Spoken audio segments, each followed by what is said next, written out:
আল্লাহর বান্দা-বান্দীরা কান্না লাগান রব্বুল আলামিন আফসোস করে বলছেন, ও আশরাফুল মাখলুকাত, আমার পৃথিবীতে যত সৃষ্টি আছে হাজার হাজার, এত সৃষ্টি, অগণিত সৃষ্টি, এদের বউ নাই, ছেলে নাই, মেয়ে নাই, ব্যাংক ব্যালেন্স নাই, চাকরি নাই, ক্ষমতা আসন নাই, আরাম আয়েশ তোমাদের মতো ফুলের বিছানা, কম্বল, ল্যাপ নাই। আপনি সেগুলোতে জমা করবেন, টাকা নিয়ে ব্যাংকে জমা করবেন, কিছু নাই। শুধুমাত্র সৃষ্টি করেছেন, এতটুকুর আনুগত্য করার স্বার্থে প্রতিটি মুহূর্তে আল্লাহর তাসবিহ তারা করছে। আমরা হলো আশরাফুল মাখলুকাত। লাকাদ খালাকনাল ইনসানা ফি আহসানি তাকওয়িম। বান্দারা, আল্লাহর বান্দারা, আমার বন্ধুরা, কান খুলে শুনেন, আমার নবীজি বলেছেন, উম্মতেরা, হাজার হাজার মাখলুকাতের সব সৃষ্টিগুলি আল্লাহ কোন ফায়াকুন দিয়ে করেছেন, আর আশরাফুল মাখলুকাত মানুষকে নিজে হাতে আপন মন মতো সুন্দর করে বানিয়েছে। কত দরদ, কত ভালোবাসা, কাকে বন্ধু বানান, রউফুর রহিমকে ভালো করে মিলান। এখানে মানুষ কম ঠিকই, কিন্তু এসে শুনলাম অনেক বড় গরু জবে হয়েছে, খাওয়া দাওয়া হয়েছে, বাড়ি বাড়ি মেহমান মিলাবেন, বড় ভাই ভালো করে, সুন্দর আয়োজন হয়েছে। রাত হবে অনেক, আস্তে আস্তে ভেঙে যাবে, নিজের বাড়িতে যাবেন। রাত যত গভীর হবে, আস্তে আস্তে করে আপনার কাছে আপনজন ঘরের ভিতরে ঢুকে দরজা বন্ধ করে দিবেন। কিন্তু নবীজি আমাদের জানিয়েছেন, ও আমার উম্মতেরা, আল্লাহ হলেন তিনি, বন্ধু হলেন তিনি, দয়ালু হলেন তিনি। আপনজন যখন গভীর রাতে দরজা বন্ধ করে দেয়, আমার আল্লাহ তখন বান্দা বান্দীদের জন্য রহমতের দরজা খুলে দেন। এই বান্দারা, কে অপরাধী আছো, চাও ক্ষমা করে দাও। কে কি চাইবে? আমি তোমাদের কাছে চলে এসেছি। এমনি তো আল্লাহ কাছে থাকেন, আরো আগ্রহ বাড়ানোর জন্য বলে, একেবারে কাছে চাইবে, সাথে সাথে পেয়ে যাবে। চতুর্থ নম্বর হলো, কেন আল্লাহর প্রশংসা হবে?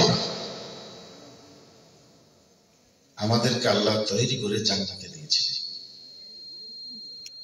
জান্নাতে যাওয়ার পরে আল্লাহ বলেন, আদম, ওই গাছটার কাছে যাবে না। কিন্তু মানব চরিত্রের চরিত্র হলো, যেটা নিষেধ করবে ওটা করতে মজা লাগে বেশি। জানা কথা, ইউটিউব থেকে মুখস্থ করা কথা আমি বলি না, কোরআন থেকে বলছি, শুনুন। ওই কাজ করলো, আল্লাহ বললেন, আমার কথা যখন অমান্য করেছো, শয়তানের কথা শুনেছো, জান্নাতে থাকার সুযোগ নেই। ছেড়ে দিলেন জান্নাত থেকে, পরামর্শ দিলেন, ওয়াসারিউ ইলা মাগফিরাতিন মির রাব্বিকুম ওয়া জান্নাহ। দৌড় দাও, দৌড় দাও, প্রতিযোগিতা করো, অনেক গুনাহ করেছো বান্দারা। আপনার আমার পিতা আদম আলাইহিস সালাম একটা মাত্র ভুল করলেন, একটা মাত্র হুকুম অমান্য করলেন। ও আদম সন্তানেরা, কান লাগাও, একটা কথাই যথেষ্ট হয়ে যেতে পারে। ভুল করলেন একটা, সাথে সাথে অনুশোচনা করে, সাথে সাথে হৃদয়ে আঘাত লাগে, হৃদয়ের সাথে আল্লাহর কাছে তওবা করে পড়লেন। পড়েন আমার সঙ্গে, রব্বানা যালামনা আনফুসানা ওয়া ইল্লাম তাগফির লানা ওয়া তারহামনা লানাকুনান্না মিনাল খাসিরিন। আল্লাহ মাফ করে দিলেন, জান্নাতে ভালো করে বুঝবেন, জান্নাতে গুনাহ মাফ। এরপরে আপনার আমার পিতা আদম আলাইহিস সালাম দুনিয়াতে আসার পরে যতদিন জীবিত ছিলেন, ততদিন তওবা করেছেন, ততদিন কেঁদেছেন, ততদিন ইস্তেগফার করেছেন। কিন্তু আদম সন্তান, আমরা এত অপরাধের ভিতরে ঢুকে থাকার পরেও অনুশোচনা আমাদের ভিতরে নাই। 5 ওয়াক্ত নামাজ তো পড়ি না, তাহাজ্জুদে কেমন করে চোখের পানি ছেড়ে দিয়ে কাঁদবো, এরকম পেরেশানিও নাই। আওয়াজ তুলে পাচ্ছি কিনা?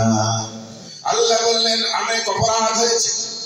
ওয়াসাবিকু ইলা মাগফিরাতিন মির রাব্বিকুম ওয়া জান্নাহ। গুনাহ মাফের জন্য প্রতিযোগিতা করো, ভালো আমল করার জন্য তোমরা প্রতিযোগিতা করো।